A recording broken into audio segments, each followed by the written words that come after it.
جی شکریہ سینیٹر علی ظفر صاحب، آپ نے جو توشہ خانہ کیس ہے اس کا جو قانونی نقطہ ہے، ہمارا موقف جو ہے وہ ہم نے قوم کے سامنے رکھنا مناسب سمجھا۔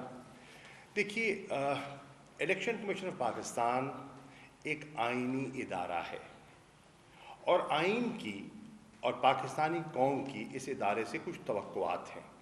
وہ توقعات کیا ہیں؟ آئین کا آرٹیکل 218 سب آرٹیکل 3 واضح کہتا ہے کہ اس ادارے کا بنیادی کام شفاف، فری، فیئر اور کریڈیبل الیکشنز کروانا ہے، اور یہی توقع ہے قوم کی اس ادارے سے۔ اب میں سمجھتا ہوں کہ اس ادارے کو اپنی ساکھ اور جو اس کی کانسٹیٹیوشنل آبلیگیشنز ہیں، رسپانسبلٹیز ہیں، جس کے تحت انہوں نے حلف لیا ہوا ہے، اس کی پاسداری کرے گا، یہ ہماری توقع ہے۔ اور میں سمجھتا ہوں کہ یہ ادارہ ان اپنی روایات کو سامنے رکھتے ہوئے، آئینی توقعات کو، قومی توقعات کو سامنے رکھتے ہوئے ہرگز کسی کو اجازت نہیں دے گا کہ وہ اس ادارے کی بنیاد پر کوئی -1 فارمولا جو ہے اس کو آگے بڑھانے کی کوشش کریں۔ دیکھیے، پولیٹیکل پارٹیز پولیٹیکل ارینا میں زندہ رہتی ہیں یا مرتی ہیں۔ آپ نے دیکھا کہ 9 اپریل کے بعد کئی سیاسی امتحان آئے، اور اس میں تحریک انصاف نے پرفارم کیا۔ اللہ کا کرم ہوا کہ 17 جولائی کو جو پنجاب میں الیکشن کیا گیا اور لوگوں سے رائے لی گئی، تو 20 میں سے 15 سیٹیں جو تحریک انصاف کو ملی، وہ ایک عوام کا اعتماد تھا عمران خان کی شخصیت پر، ان کی ذات پر اور ان کی جماعت پر۔ اور پھر آپ نے دیکھا ابھی حالیہ جو ضمنی الیکشن ہوئے ہیں 16 اکتوبر کو، وہاں بھی 11 میں سے 8 سیٹیں تحریک انصاف کو ملی ہے، جن میں سے کہ 6 قومی اسمبلی سیٹیں عمران خان صاحب نے جیتی ہیں۔ اب جو پولیٹیکلی آپ کسی کو سیاسی میدان میں آپ اس کا مقابلہ نہ کر سکے، تو پھر کسی اور انداز سے آپ اس کو لا فیئر کے ذریعے پولیٹیکلی ایلیمینیٹ کرنے کی کوشش کریں، تو میں سمجھتا ہوں یہ بہت قوم کی توقعات کے برعکس ہوگا، اور یہ قومی مفاد میں ہرگز نہ ہوگا۔ اب میں چند گزارشات کرنا چاہوں گا۔ اگر آپ دیکھیں کہ ہر ادارے سے لوگوں کی توقعات ہیں، میں چند مثالیں آپ کے سامنے رکھنا چاہوں گا۔ پہلی بات آپ دیکھیں کہ جو پروہیبٹڈ فنڈنگ کیس آیا، اس پر پوری بحث ہوئی، اس کی نوک پلک کو دیکھا گیا۔ اسلام آباد ہائی کورٹ گیا، سپریم کورٹ کی سامنے وہ آیا، تو انہوں نے کیا کہا، ان کی آبزرویشنز کیا ہیں، ان کی انسٹرکشنز کیا تھیں؟ وہ یہ تھیں کہ آپ اسکروٹنائز کریں اکاؤنٹس کو اور فنڈنگ سورسز کو of all the political parties, کیونکہ جو لا ہے وہ اپلائی کرتا ہے سب پر، ایک جماعت پر نہیں، سب پر اس نے لاگو ہونا ہے، اور آپ سب کے کریں۔ اب پوری قوم دیکھ رہی ہے کہ تحریک انصاف نے واحد جماعت ہے جس نے والیومز کے تھدے الیکشن کمیشن آف پاکستان کی خدمت میں پیش کیے، جس میں پورا ڈیٹا، ڈونرز، اماؤنٹس وہ دکھائیں۔ میں نہیں سمجھتا کہ کسی سیاسی جماعت نے اتنی تفصیلات الیکشن کمیشن کو پیش کی ہوں جو تحریک انصاف نے پیش کی ہیں۔ اسکروٹنی کمیٹی بنائی گئی، اسکروٹنی کمیٹی نے پوری جانچ پڑتال کی۔ ہمیں حیرانی اس بات کی ہے کہ اسکروٹنی کمیٹی نے جہاں ہم سے سوال جواب کیے اور ہم نے جواب دیے، وہاں اور جماعتیں جو ہیں ان کی فنڈنگ سورسز کے بارے میں بالکل خاموشی ہے، کوئی تذکرہ، کوئی ذکر، کوئی پیش رفت ہمیں وہاں دکھائی نہیں دی۔ اسی طرح آپ آگے بڑھیے تو ہارس ٹریڈنگ کے بارے میں خاص طور پہ سینٹ کے الیکشنز میں تحریک انصاف کے چیئرمین عمران خان بارہا پبلک فورمز پر، عوامی جلسوں میں اس کا ذکر کرتے رہے، اور پوری قوم جانتی ہے کہ ہمارے سینٹ کے الیکشنز میں ماضی میں کیا ہوتا رہا ہے۔ اب اس کے تدارک کے لیے نیک نیتی سے ہم نے چند ٹھوس تجاویز پیش کی تاکہ یہ جو ہارس ٹریڈنگ ہے اس کو ایلیمنیٹ کیا جائے اور شفاف انتخابات جو کہ الیکشن کمیشن کی بنیادی ذمہ داری ہے اس کو آگے بڑھایا جائے۔ آپ یہاں دیکھیں کہ اس پہ بھی آبزرویشنز آئیں، سپریم کورٹ کی آبزرویشن آئی اور فاض عدالت نے کہا کہ ٹیکنالوجی کا استعمال کیا جا سکتا ہے اس ہارس ٹریڈنگ کی ایلیمنیشن کے حصول کے لیے، ہم ٹیکنالوجی کا استعمال کر سکتے ہیں۔ بدقسمتی سے اس کو برش اسائڈ کر دیا گیا اور کہا گیا کیونکہ وقت کے دامن میں گنجائش نہیں ہے تو یہ ہم نہیں کر پائیں گے۔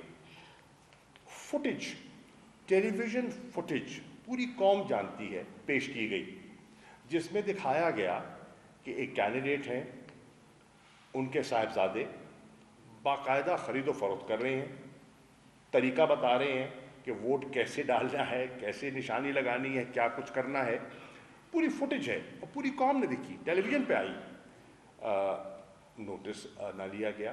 پھر جب ان کی خدمت میں الیکشن کمیشن کی خدمت میں پورا ایک پٹیشن کی شکل میں یہ کیس گیا تو انہوں نے اپنی دانست میں جب پورا ایگزامن کیا تو وہ اس نتیجے پہ پہنچے کہ وہ جو کینڈیڈیٹ تھے جو سینیٹر منتخب ہوئے گیلانی صاحب، ان کے صاحبزادے کی جو ساری انہوں نے جو کرپٹ پریکٹسز ہیں ان کو دیکھا، دیکھ کر انہوں نے کہا، ہم نے نہیں کہا، الیکشن کمیشن آف پاکستان نے، جس کو ہمارے چیف الیکشن کمشنر اس کی سربراہی فرما رہے تھے، انہوں نے فیصلہ دیا کہ واقعتاً یہ کرپٹ پریکٹس تھی اور ان کے خلاف، صاحبزادہ کے خلاف ایک کرمنل کیس رجسٹر کیا جائے۔ اور آپ جانتے ہیں ایم پی اے ہیں علی حیدر گیلانی، ان پر کرمنل کیس رجسٹر ہوا۔ آج تک پوری قوم یہ جاننا چاہتی ہے کہ اس کیس کی کیا پیش رفت ہے، کیا ہوا، کیا نہیں ہوا، اس پر بھی ابھی تک خاموشی اختیار کی گئی ہے۔ سندھ ہاؤس میں جو کچھ ہوتا رہا، جب عدم اعتماد کی تحریک پیش کی گئی، وہ بھی قوم سے پوشیدہ نہیں ہے۔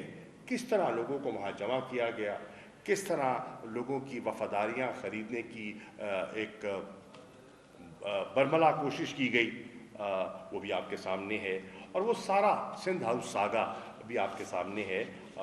بدقسمتی سے اس کا بھی اگر بر وقت نوٹس لے لیا جاتا تو بہت سی قباحتیں جو آج ہم فیس کر رہے ہیں ہم نہ کر رہے ہوتے۔ اسی طرح ابھی حالیہ میں آپ کے سامنے ایک مثال رکھنا چاہتا ہوں، ابھی ضمنی الیکشن ہوئے کراچی میں، NA 237 کا جو الیکشن ہوا، اس میں پریزائڈنگ آفیسر جن کی تعیناتی الیکشن کمیشن کرتا ہے، یہ ان کو ریپرزینٹ کر رہے ہیں، وہ ایک اپنا سٹیٹمنٹ ریکارڈ کراتے ہیں اور وہ بیلٹ سٹفنگ کی اور ٹھپوں کا تذکرہ کرتے ہیں کہ جو کچھ کراچی میں ہوا۔ بدقسمتی سے وہ بھی صرف نظر کر دیا گیا۔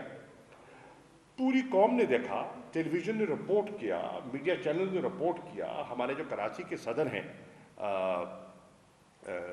سٹی کے، ان پر حملہ آور ہوئے، ان پر پیپلز پارٹی کے لوگوں نے حملہ کیا، زد و کوب کیا، زخمی کیا گیا، ہسپتال داخل ہیں۔ کیفیت یہ ہے کہ سب کچھ واضح دن دہاڑے ہو رہا ہے، سندھ پولیس FIR تک درج نہیں کرتی۔ یہ ہے عالم جو آپ کے سامنے آپ دیکھ رہے ہیں۔ پھر آپ دیکھیں EVMs کا کابینہ نے، عمران خان صاحب نے بارہا ذکر کیا۔ کیوں کیا؟ شفافیت کے لیے، پاکستان کے الیکٹورل پروسیس پر لوگوں کے اعتماد کو بڑھانے کے لیے ہم نے یہ ایک کوشش کی، لیکن آپ نے دیکھا کہ وہ بھی ہماری جو نیک نیتی ہے، ہماری جو کاوش ہے، اور اس پر سنجیدگی سے غور نہیں کیا گیا، بلکہ اس میں رکاوٹیں کھڑی کی گئیں۔ پھر توشہ خانہ کا ابھی سینیٹر صاحب ذکر کر رہے تھے، علی ظفر صاحب، توشہ خانہ کے کیسز آپ کے سامنے ہیں۔ کیا آصف علی زرداری کا جو ان کو گاڑیاں جو دی گئیں اور ایک گاڑی سے نواز شریف صاحب مستفید ہوئے، جی وہ بھی تحفے تھے نا؟ کیا قانون اس کی اجازت دیتا تھا؟ ہرگز نہیں۔ کیا رولز کو امینڈ کیا گیا، ریلیکس کیا گیا ان کو یہ رعایت دینے کے لیے؟ جی ہاں، یہ آپ کے سامنے ہے۔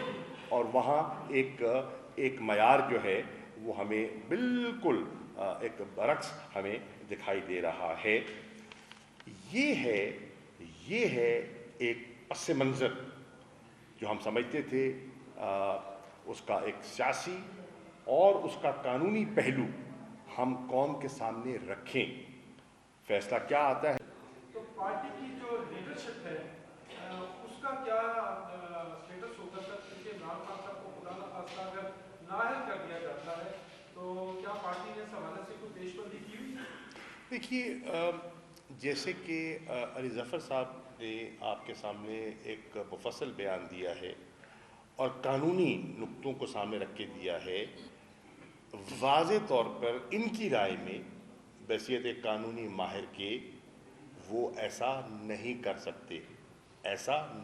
سکتے۔ اب میں کچھ کہہ نہیں سکتا کہ فیصلہ کیا آئے گا، اور اگر وہ ایسا کر دیتے ہیں، گنجائش نہ ہونے کے باوجود وہ ایسا کر دیتے ہیں، تو پھر ہم نے دیکھنا ہے کہ ہمارے پاس لیگل آپشنز کیا ہیں۔ ہمارے پاس لیگل آپشنز ہیں، ہم ان لیگل آپشنز کو کنسیڈر کریں گے، اور اس پر بھی ہم نے اپنی سوچ بچار کی ہے، اور ہم انشاءاللہ اس کو ایکسرسائز کریں گے۔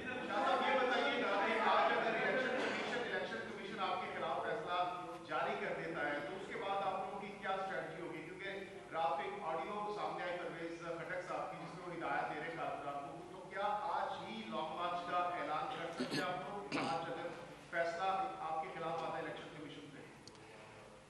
دیکھیے، لانگ مارچ کی تاریخ کا فیصلہ کب ہونا ہے وہ عمران خان صاحب نے کہا کہ میں کروں گا، اور اس کا علم صرف انہی کو ہے اور کسی کو نہیں ہے۔